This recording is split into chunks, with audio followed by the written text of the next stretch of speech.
I think women love a bit of cheeky. Why can't you give them a little tap and go, you're doing a great job? And this is the moment where you'll find out why Francis has never been able to hold down a job. But you're talking about, you're 39, you're still young. You're not young, mate. I'm sorry to tell you. I'm young. Well, just because you date women who are significantly younger than you. Yes. And unless you are like somehow sucking their young youth energy out of them, that doesn't make you young. Leave it. We do have a rule based on experience at trigonometry. If someone's going to be late, it's for one of three reasons. Woman. Yep. Left wing. Yep. Person of colour. And if they're all three, yeah. This is so offensive.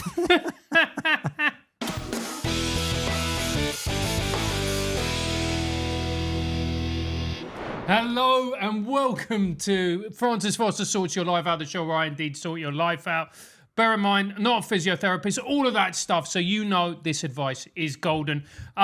Every week we get on somebody to help sort your life out. We have got the best person to sort your life out. It is my co-host of the Trigonometry show, Konstantin Kisin. Welcome to the show. Thanks for having me. No, it's a pleasure. It is an absolute pleasure. Are you ready to sort people's lives out? Not really, but we'll find out how it goes. No, it will be. I just miss Raw. We used to do Raw together, and we can't now because it's too offensive. Yeah. Right, so I'm going to make this that. Good. So you can cancel your own show rather than ours. Do you know, let's talk about that before we do that. I miss Raw. I miss Raw. Do you remember there were times where we would just go on and just give it both barrels to literally everyone? Yeah, it was brilliant. I miss the Nazi hat. Can you imagine if we did that again? It'd be very on brand for what's going on in the world now, mate. There's a big audience out there for that stuff nowadays. You know, I get every once in a while, I'll get somebody coming up to me and they'll be like, oh, I love trigonometry. And I'm like, oh, thank you, and blah, blah, blah. And that's great. And they're like, but I miss Raw. We all do, but it had to die. Mate. Because it was either Raw or us. Imagine we were still doing Raw in the middle of Israel and Gaza. I don't think we'd survive. But it would be fun. For as long as it lasted, which would be about a week. And on that note... Right, so we're going to sort people's lives out. We're going to sort people's lives out. Okay, let's do it. Let's do it. Okay, so the first one is, Dear Francis, I got told off for calling a woman love at the market. I didn't mean anything by it, but now I second guess every sentence. Is language changing too fast for people like me? Probably. I mean, you call women love, don't you? Yeah. Right, so you sort them out. Well, I think you should. I think they love it. Some of them. Yeah, but the ones that don't, you don't want them in your life. Yeah? What if they're your manager at work, mate? All right, love. I reckon Laura would like to be called love. You do call her love. No, don't you? And she loves it.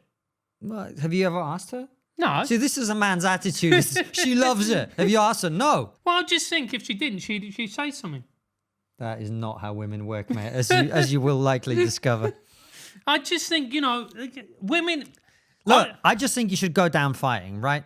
The world's changed. You don't like it, right? Just double down and tell her not to worry her pretty little head about it. Assuming she's pretty, which probably not, because if she's complaining about love, but 6 out of 10. But you know what? If you do tell her she's pretty, I bet she secretly would like it. You really don't know a lot about women, do you, mate? No, actually, what it depends on whether she likes you. Yeah. Right? Because you know what the line between sexy and creepy is for a man. Yeah. How attractive the man is. Or salary. Same thing. That's what I said. Yeah. Anyway. Yeah, no, it's because there's a lot of women, like, they do get offended by it. And you just look at them and you're going, yeah, but you'd get offended by anything. Would you never call a woman love? No. Sweetheart? It does sound a bit like you're coming onto them. Does it? Yeah, like when you said my love to Lily Phillips when she was sitting there, you were like, you know, my love. It sounded, well, you sounded more like her dad and looked like more like her dad, but it's the same thing, basically. You know, a lot of people were talking to me about how paternalistic I came across in that. Yeah, you did. I just... You feel sorry for her. Yeah, I did. That makes you different from almost everyone on the internet who just wants to f*** her. Yeah, that is true. That is Anyway, keep calling them love. They love it, according to Francis. What do you say to a woman when you are trying to be affectionate? What do you mean trying to be affectionate? Let's define the context specifically here. You know, it's not in a sexual thing, but you want to say, oh, I like you. You're a nice person. What do you say? Call them treacle? No. Princess? No. I don't call them anything. I'm actually, unlike my public persona, very respectful towards women, mate. Yeah. I think women love it, though, secretly. I think women love a bit of cheeky. They love a bit. Look, in a world where everything is adhered to strict boundaries, and you're not meant to say this, you're not meant to say that, just going, hello, darling. And this is the moment where you'll find out why Francis has never been able to hold down a job. Because women who are HR managers don't love it. Yeah, they don't. They don't. Why can't you give them a little tap and go, you're doing a great job? Because that's against 3 laws. And that's why the West is fallen. Absolutely. It's why it's fallen. It's why, look, I genuinely believe this. This time, I'm going to have to be careful with this.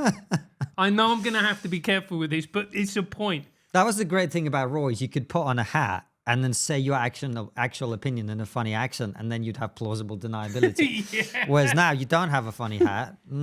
Yeah. Might get cancelled. Anyway, carry on, mate. Give us your misogynistic rant. You know, here it is. Right. So the HRification of the workplace has been the detriment of actual fun, enjoyment, and having a bit of a laugh. Exactly. Now, a lot of MPs used to, part of their career was shagging their secretary, getting a divorce, marrying the secretary, and they were still considered great men. Paddy Ashdown. Otherwise known as Paddy Pants Down. They called him Paddy Pants Down for a bit, but everyone still respected him, right? Yeah, and that was it. That was it. That's when, as a man, you could be great. And who would you want leading this country? Keir Starmer, Paddy Ashdown. Paddy Ashdown.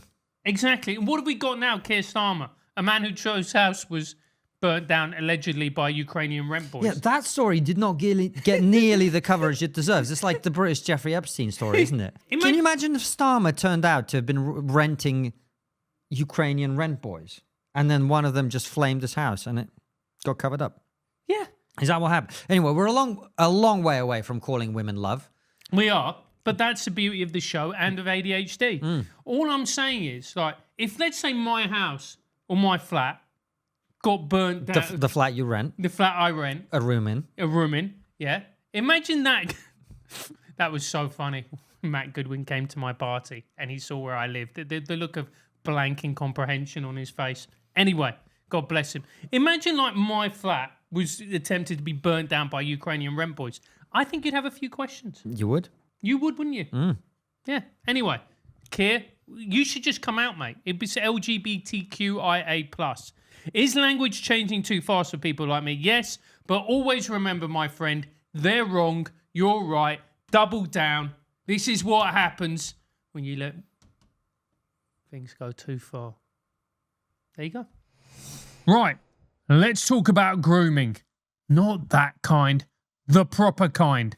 If you want to tidy things up downstairs without looking like you've lost a fight with a hedge trimmer, the new Lawnmower 5.0 Ultra in the white hot edition is the tool for the job. It's got skin-safe technology, dual blades, and even a light, because shaving your crown jewels in the dark is a terrible idea. Trust me, I've done it. Ooh, not good. It's waterproof too, so I can sort myself out in the shower and pretend I've got my life together. Of course I have. Look at me.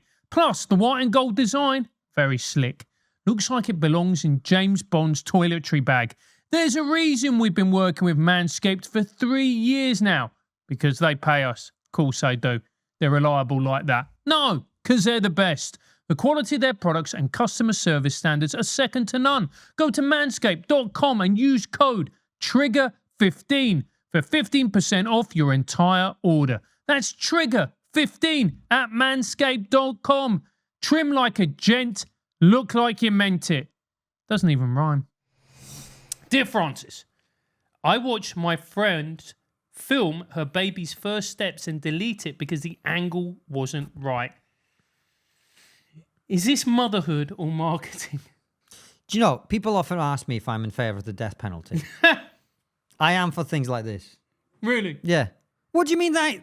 I hate it. And my wife is like this as well. Really? Yeah. No, she's not that bad. But she is like, oh, you got to get it right from this angle, whatever. Anyway, she wants to look good on photos. I don't like it. I mean, does it matter with a baby's first steps? No, Francis, it doesn't matter. But what you've got to understand is they're women. Yeah, so? That's it. That's it. They obsess about how everything looks, and it's got to be perfect. Everything. Have you noticed this? For a woman, everything has to be perfect. Have you not noticed this? No. Really? So, for example, you're having sex with a woman, right? Yes. The environment has to be perfect, Oh, yeah. right? If you're living together with a woman, everything has to be perfect, Yeah. right? If you're doing anything with a woman, everything has... Women, they have standards, right? And I don't like it. Yeah. It's like, that's a beautiful thing about men. It's like... Men are pigs. We know it. We love it. Yeah, exactly. Like, you go into a man's house and he, like, let's say it's incredibly clean. If Unlikely. Yeah. But let's say. But let's say... Theoretically speaking. Theoretically speaking, it's incredibly clean.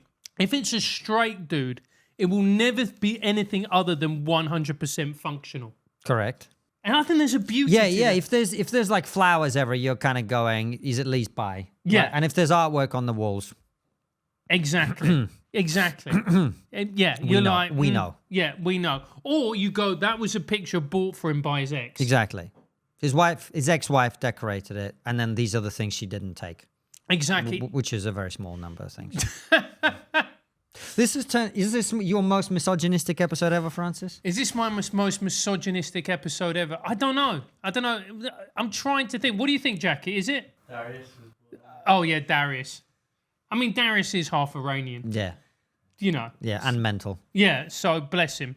Yeah, is this mother, you know, that's the thing. No, women like everything to be perfect is my point. They It's do. just how they are. And when you have a baby with one, what you'll find out is they want everything to be perfect about everything even more with a child. Yeah, but a child is a little ball of chaos. Yes, but they have to have the right little outfit and the right helmet and the right bicycle, and it's got to be the right color and it's got to be the right everything and blah, blah, blah, blah, blah. And if you don't spend £500 on a pram, it's not really a pram. Anyway, have kids, everybody. You know, I always remember my grandfather said to me once, when I was 9 years old, he said to me, I remember I can't remember, we were at church, and afterwards he goes to me, Francis, come here. And he goes, do you want to be rich? I went, yes, abuelo. He went, do you want to be married? I went, yes, abuelo. And he went, then you'll never be rich. Do you know, this is generally my mother's favorite joke, which is, can a woman make a man a millionaire? Yes, but only if he's a billionaire. Yeah. By the way, this is all actually really unfair because I do think, being serious for a moment, not that this is on brand for the show, but in the right partnership, a woman can be incredibly supportive to her husband or her partner to grow and develop and make lots of money. And then it genuinely is, it's certainly been the case for me. Yeah. So I wouldn't be as successful as I've been without my wife, not even remotely. Yeah. So it's not true. A woman can really help her husband, but she will want the baby pictures to be perfect. I've got to say, though, there is something nice about walking into a room that has a woman's touch. Oh, absolutely. Because Well, there's lots of nice things about women in general. Yeah, there are. But you can't focus on that, otherwise it's not entertainment. Yeah, that is true. No, That women is are great at many things. in small doses. So there you go. Is this motherhood or is this... The reality is it's both. She wants it to look perfect because she wants to project what she is doing as perfect and her being a perfect mother. But we don't know that, because is she even posting it, or does she just want it to be perfect for posterity? I think probably perfect for posterity. That's But what I'm also- saying. It's not about marketing. It's about women. Yeah. Like, what do you get for a 500 quid pram? A middle-of-the-road pram, apparently. A middle-of-the-road pram? I know people who have a pram that costs like £1,500. $1.5 Yeah, grand. and these like brainwashed dads are like walking around going, oh, this is so cool, such a cool pram. I'm going, that's $1.5 you spent on this thing, you idiot. But that's what happens. When you have a baby, a lot of things happen. $1 grand. What do you get? What does it do? Does it like take corners? Has it got like aerodynamic design? No, you put your baby in it and you drive them around. Is that it? Yeah, a lot of it is intra-female competition. It's they're signaling to other mums that they're like, it's the same reason that guy get a Ferrari. An expensive pram is like a guy Ferrari. Really? Yeah, yeah. Well, you got to understand what mothers do is they go to all these like classes with the kids and they all look at each other's prams, and women, you know, they all try and assess who's better and more successful and whose husband earns more money and all of that. Okay. It's women. So They're competitive, just in a different way to us. And is there bragging that goes on with the little kids and their progress, academic progress, or I haven't got to that part yet. My son's 3, so there's not a lot of academic progress going on. Just not shitting the bed is a success story in our house. But I mean, as in like, oh, he's already learning how to speak. He's taking his first steps. Yeah. I wouldn't call that academic learning, but yeah. Yeah. And they're all like, oh my God, my little Anton is able Little Anton. is able to string 6 sentences together now. Yeah, the thing is, kids are also different though. That like your kid could be talking, but he'd probably still peeing himself or whatever. So it's a dangerous game to play. Yeah, is what I'm saying. Because no kid is perfect. They develop at different speeds in different aspects of things. I was like that. I was speaking very early, but then apparently I did get banned from McDonald's in Venezuela for biting a woman's arse. So. The world's gone to hell in a handbasket. Can't even bite a woman's ass in a McDonald's. I was 3. And you already knew what you wanted. Yeah, I did, mate. I did. My mum said, like, that was, yeah. My mum told me that story. There's note of pride in that story when she told it that she hasn't really done for anything else in my life. Anyway, moving swiftly on. Does she not watch the show? No. There's a surprise. I put on trigonometry for her, and I teach her how to do and find trigonometry on her smart TV, and then she just forgets.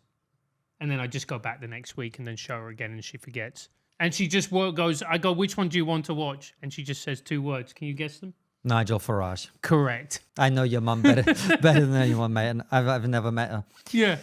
Dear Francis, I've stopped talking in the group chat because I'm the only one who doesn't think capitalism is evil. I just want to pay my mortgage and not be told I've sold out. When did becoming stable become morally suspicious? I think you need new friends. I always think like, because I believe that when we were on the comedy circuit, we were gaslit to such an extent about mental left-wing people because they're all mentally left-wing. And I'm thinking to myself, how much of that is actually accurate? I guess my question is, what proportion of young people are mentally left-wing now? That I don't know the answer to, but my go-to story for all of this is when we had Mark Steele on the show. Do you remember Mark Steele, lefty comedian? And we asked him about his story, and he spent a good 10 minutes telling us the story of how he could never hold down a job. He couldn't even be a milkman, and he got fired from being a milkman for being the shittest milkman in history of milkmen. And then, without missing a beat, he continued to give us all his opinions about how to run the country. That's the comedy circuit for you. Right. People who've never been able to have even maintain stable employment, let alone run anything, giving you their opinion. But you know what? And this is going to be quite...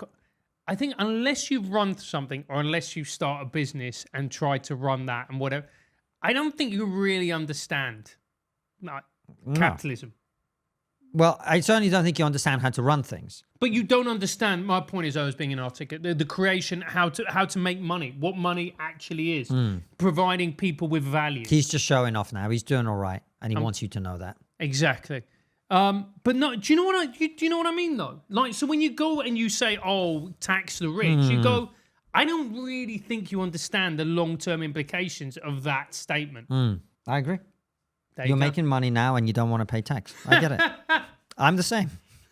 But I've always been like this, even when I didn't have money. Really? Yeah, because I always thought I'd do well. And I think people who do well should be encouraged to keep doing well and employing other people instead of spending all the money on tax. See, I've always thought that. I never did. Now you do. How much? Yeah, exactly. Welcome to the Jewish experience. Imagine if you set up a ride called the Jewish Experience. It'd be a great ride, but everyone would hate you. People would go on that ride just to hate you. And you'd come on. I think part of it would be you're very successful, but you feel deeply, deeply anxious all the time. Neurotic. Yep. Depressed. Are you not dating a Jewish woman at the moment? Well, he's dating several at the same time, but you are dating a Jewish one as well, right? We've started, yeah. Yeah, how's it going? We've only been on a couple of dates. It's going well. But did you not say she was like neurotic as hell? Mate, I'm trying to make you... Oh, sorry, I wasn't supposed to say... forgive me. Apologies. No, like, yeah, but they kind of are. Yeah. They are. Yeah, I know. Do you know what they are? They're kind of like those racehorses which are really highly strung. Yeah. Like, you stroke its mane in the wrong way. It's like, and then it breaks through the fucking wall and then runs away. And you're like... Yeah. The only thing I will say in defense of the Jewish people is they've got quite a lot of reasons to be neurotic. They do. Historically speaking. So it's Yeah. understandable. I mean, stereotypes, this is the thing nobody wants to say really. Stereotypes do exist for a reason of most things. Yeah. Like stereotypes about men, right? Yeah. Men are dumb. True. Yeah. Right? Women, we've done extensive coverage on that in this episode, right? Yeah. Same. Racial groups, generally speaking, stereotypes. I'm not saying that means you can judge each individual person on that stereotype, but generally speaking. You know they're going to be late. Yeah. Who? We still on women. No. Well, yeah. I mean, they always are. But we do have a rule based on experience of trigonometry, right? Yeah. Don't we? If someone's going to be late, Yeah. it's for one of three reasons. Woman, Yep. left wing, Yep. person of color. And if they're all three, They probably won't turn up. exactly. There are exceptions. Just remember, these are stereotypes. They're not universally true. Yeah. Right? I can think of exceptions Yeah. to this. Catherine Birbal Singh, always on time. Absolutely. But she is right wing. She's very. Very. So that cancels out. Yeah. This is so offensive. Look, we're just talking about data here. We're Yeah. not passing judgment. We're just saying I'm passing judgment. in our experience, this is how it works. Yeah. It's just factual observation, right? Yeah. And I would like, I'm not someone who normally takes credit for things normally, but I want to take credit for this. That we had one guest who was very left wing. Anton was setting it. I was setting up, where Anton was the producer. He was setting everything up. He was in a rush. He was panicking. And I walked in. I said, Anton, don't worry. He's like, it's meant to be starting in 10 minutes. I'm like, he's not going to turn up on time, Anton. He's left wing. It always works. Even Aaron Bastani. That was Aaron Bastani. Aaron is like, he's sort of flirting with the right, but he's not punctual enough yet. So I think he's going to stay on the left. Exactly. And he's Iranian. Oh, he's got that in him. So, Yeah, that's probably working against him on that one. Yeah, exactly. So you just go, look, he's got too much body hair to turn up on time. Anyway, I already wanted Aaron on the show. I don't think he's going to come on now. Nah, I think he will, mate. So that's it. When did being stable become morally suspicious? I tell you what it is. Everybody wants a little identity. That's what everyone wants now, don't they? Everyone wants to be a victim. If you're morally stable, you can't be a victim. You don't get victim points. True. Well said. It is. It is. That's why I'd love to interview Zlatan Ibrahimovic on trigonometry. Why? He's incredible. In an interview, he got asked a question. He said, "What do you give your wife on her birthday?" And he said, "I give her nothing. She already has Zlatan." Is this one of your ADHD segments? What is the connection between those two things? There's no connection. What's going on? This is at least when we did Raw, we were like drunk or high. This is just how my brain is, mate. You basically are drunk or high all the time. Yeah, exactly. Excellent. On life. Life. Anyway, next one, please. Dear Francis, I've stopped having people round because I don't want to explain my flat share at 39, all my mismatched cutlery, all my career that never quite took off. When did embarrassment become more comfortable than intimacy? Well, at 39, clearly. I feel bad for this person. I have no solutions. You have no solutions. Only problems. Only problems. I don't know how to solve this. You need to get married, unless you're already married and living in a flat share. Yeah. Mismatched cutlery, no bad thing. Yeah. You can live with that. All my career. Wait, see, this is... Jack, do we know who this question's from? Because this is going to add to the misogynistic tone of the episode, but this sounds like a woman's question because she's not really asking for help, is she? No. She's just asking, she's just venting for us to hear her. Yes. It's probably from a man now that I've said that, but Yeah. anyway. Because men have become women. Yeah. There's no request for help. I refuse to help someone who doesn't want to be helped, Francis. Do you know what I don't like about this? It's like, I've stopped having people around because I don't want to explain my flat share at 39. Okay, so you're not where you want to be. Fine. Right? I love that's and No, it's not fine. It's unacceptable. Do better. do better, work harder. You're not where you want to be. I think that's a good thing actually, because what you're doing is that you're acknowledging the issue. You don't want to be there. That's great. So you've come to accept that. Mismatched cutlery. Well, you can solve that if you want. Admittedly, of the three problems on display here, it's not the biggest one. No, exactly. That's fine. Yeah, you can go to IKEA, you can buy new cutlery, it doesn't cost a lot. The career that never quite took off. But you're talking about, you're 39, you're still young. What? 39? Yeah, It's not young. it It's is. halfway through your life. Yeah, but you can turn it round. People start businesses in their 40s. It doesn't mean it's... I'm not saying you can't turn around. It doesn't make you young. You're not young, mate. I'm sorry to tell you. I'm young. What? I'm young. Well, just because you date women who are significantly younger than Yes. you. Unless you are like somehow sucking their young youth energy out of them, it doesn't make you young. Leave it. You're not young at 39. I'm sorry. I'm 42. I'm not young. I'm middle-aged now. I'm not. Young, mate. Full head of hair. Might have to. Doesn't make you young. I know people in their 80s who've got a full head of hair. I'm young. Mate, I may need to lie down every once in a while when things get a bit I much. fucking love a lie down nowadays. so A nice. nap in the middle of the day is brilliant. Now, my excuse is Churchill had a nap every day, even during the war. Yep. Right. So if he can have one, so can I. Absolutely. But that does not make me young because Churchill, in fairness, was over 60 at the time. But you know what? Especially when it gets to a particularly hot day. Well, that's just your Latin genes coming out, mate. Yeah. You fucking love a siesta. Oh, mate, I got ay. Ay, siesta. Yeah. Anyway, this person needs to do better. I'm not helping them because they don't want help. And this is my point, the career that never quite took off. And you're talking about it like it's dead, it's finished. But you're 39, you still got loads of time. You can go out, you can change career, you can move jobs. There's lots that you can do. It's not over. It's not like you're in your 80s and you're like, this is the end of the road.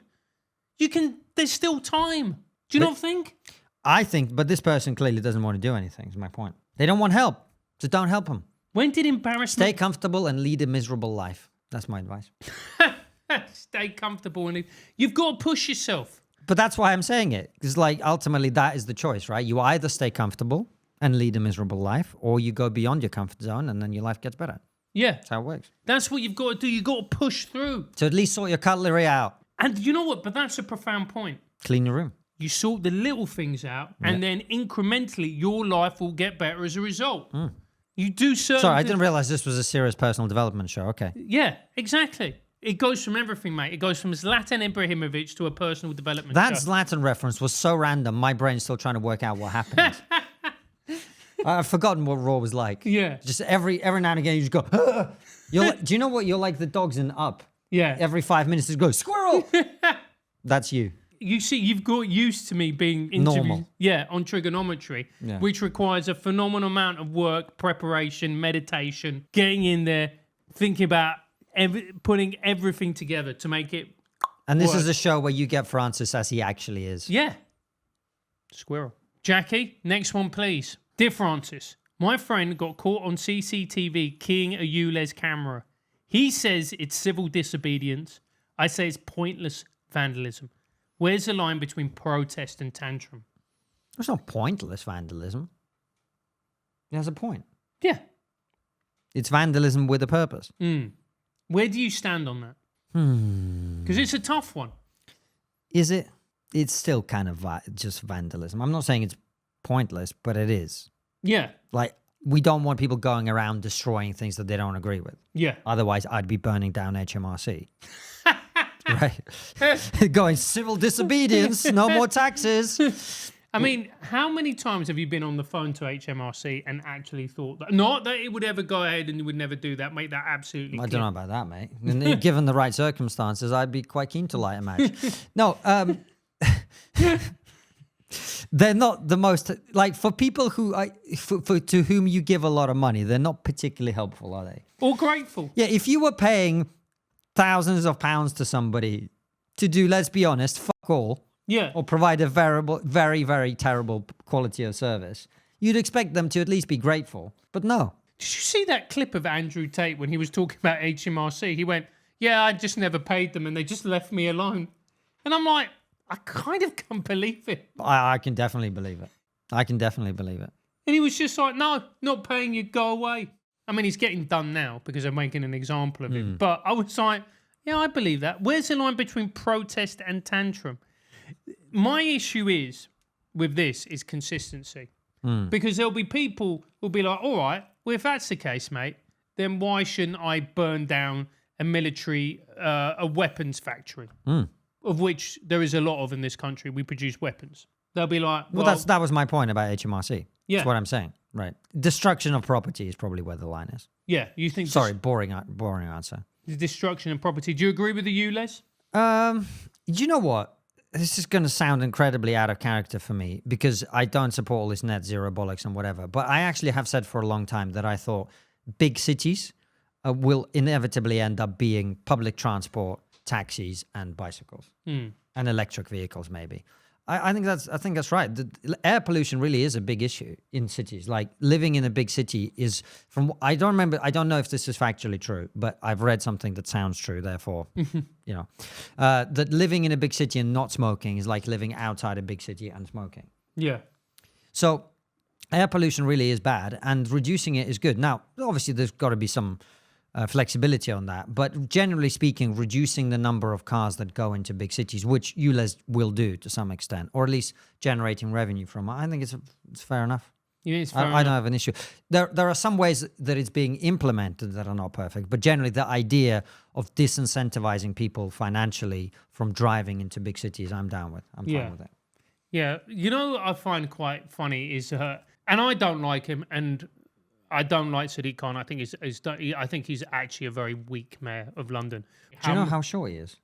Oh, you've met him, haven't you? So when I did my show in Edinburgh in 2018, he would hang out in the performers bar with like 5 bodyguards. They were all like 6 foot, and he literally, I'm not exaggerating by a bit, he's like 5'2". He is tiny. Is he? That's why I once called him on Twitter tyrannical little dwarf.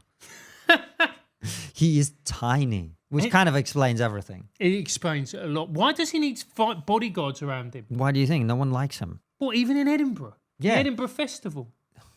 The most woke, Well, progressive... I don't think they're selective about it. They're not like, well, you're allowed to have bodyguards, but only when you go to this place. Yeah. Like, they just follow him around because he's the mayor of London. Do you know what? I would love to interview Sadiq Khan. Me too. I don't think it's going to happen, mate. I do enjoy watching right-wing people get angry about Sadiq Khan because they make some fair points. You're like, I agree with this, I agree with this. And then they just start blaming him for the collapse of Western civilization. And I'm like, I don't really think Sadiq can be blamed for that, mate. No. But they just lose them. They just absolutely lose it. So, final. Where's the line between protest and tantrum? Well, like I said, I think it's destruction of property, probably.